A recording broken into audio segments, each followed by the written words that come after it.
At first, a woman treats you how she wants to be treated, and then she treats you how you treated her. At first, a woman treats you the way she wants to be treated, and then she'll treat you the way that you treated her. Now, when I first saw that comment, initially I kind of agreed with it. Then I started looking at the comments from other people, and it's kind of mildly what you would expect, women agreeing that, yes, we're going to treat you the way you treat us, and men disagreeing, saying that's not the way that it went in my relationship. And the more I thought about it, I think the phrase that she's using is missing a key word. Women in the beginning will treat you the way that they want to be treated, and then as time goes on, they will treat you the way they perceive that you're treating them. And that is one of the spaces that men or women, regardless, you find yourself in relationships that can be one of the most difficult things to trek through.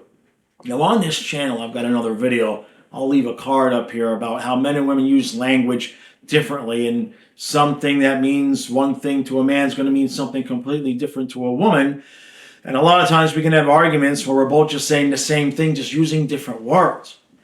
And a lot of that can be true in relationships where we take the previous actions of someone else, right, in a previous relationship, and we apply a specific meaning to that. Maybe they used a specific phrase, they took a specific action, whatever it is, and we end up kind of stuck in our head with where we'll believe, well, if my next person does this thing or says this thing, it automatically means that they're going to do the bad thing that my previous relationship did to me.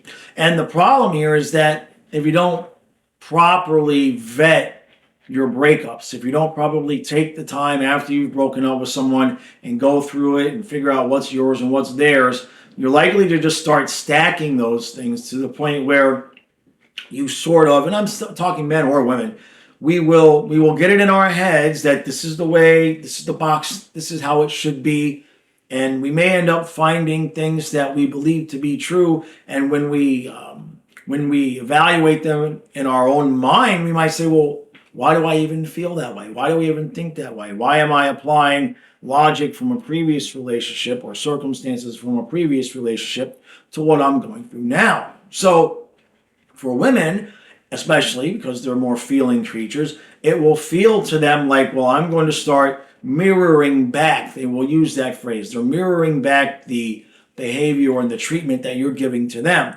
But it might not necessarily be what you're doing. It could simply be, as this has happened to me, I'm sure it's happened to you other guys, it can simply be you doing things that remind her of something that somebody else done, or especially remind her of something that her father used to do. That's a big one. And so we need to be mindful of those things as men and women in relationships, because when you start holding your new person accountable for the previous behavior of somebody that you were in a relationship, there's no way forward from that. You're never going to create new relationships and better relationships and new experiences if we simply lock ourselves into a box of thinking this is how it's going to be, or this is how it should be, or this is how it will be, based on what's happened in the past, and then apply that when we meet somebody new.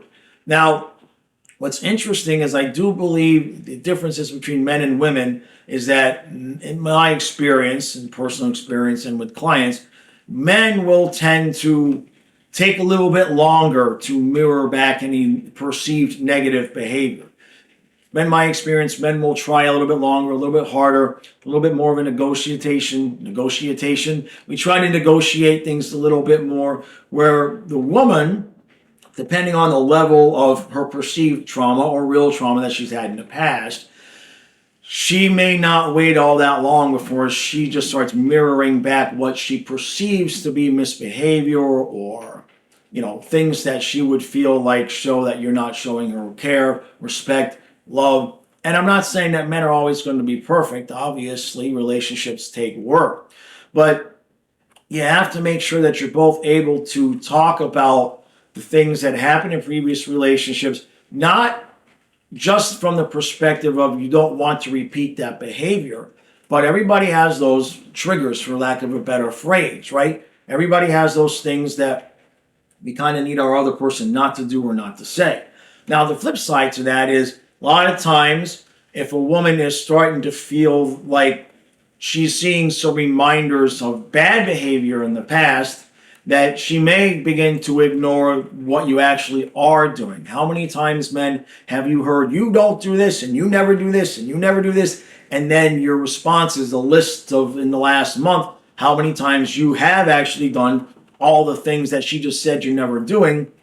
It's because she's not paying attention. She's more hyper-focused on making sure that past things don't repeat instead of actually focusing in on what she has right now in you. So how do you get through this? Well, the most important thing to do, and I've said this before and it bears repeating, if you're going to be with somebody who's had multiple relationships in the past, or if you have had multiple relationships and want to re-engage, you definitely need to make sure that you've taken enough time in between your relationships to parse through and make sure that you're not going to hold your new person accountable for anything that happened in the previous relationship.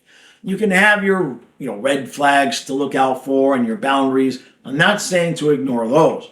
What I'm saying is that just because your ex-husband or your ex-wife used to use a particular phrase and it meant something to them doesn't mean the same exact words are going to mean the same thing to your new person. Everybody defines love, relationship, respect, sex. Everybody defines those things completely different. And the last thing I'll say is, in that regard, we find ourselves today where the definition of relationship and how relationships and all of that is constantly changing. It doesn't mean you have to change. It just means in a general societal way, things are changing. And you never know who you're going to meet along the way and the effects that they're going to have on you. And it's very important to view each relationship as its own individual thing. Obviously, you need to look out for genuine poor behavior, right? If someone hasn't healed, you need to recognize the signs early on so that you don't get too far down the road. But in terms of applying the previous things that have happened to you and applying them to what's happening now, and don't force it to look the same. In fact, try to see the differences. If you find yourself starting to feel a little bit like this kind of sounds like or looks like something I've been through before, do yourself a favor, take a breath, and try to focus on, okay, but what's different? What's different? Yes, they're using these words, but what's their actions towards me, right? Because we don't want to go, we're not going to move forward. You don't want to even attempt to move forward if you're still in your head about what somebody else did from the perspective of, I got to make sure that doesn't happen again. Every relationship is new. Every relationship is different. The only way that we're going to ever move forward to a new experience is to make sure we've taken the past experiences and the verbiage and the things that we might have created in our head as rules and guidelines based on those, and just be genuinely able to look at those and realize what's yours, what was theirs, and then move forward with your new person from a new perspective. You can look out for the bad things, but don't get yourself so scared that you miss out on the new good.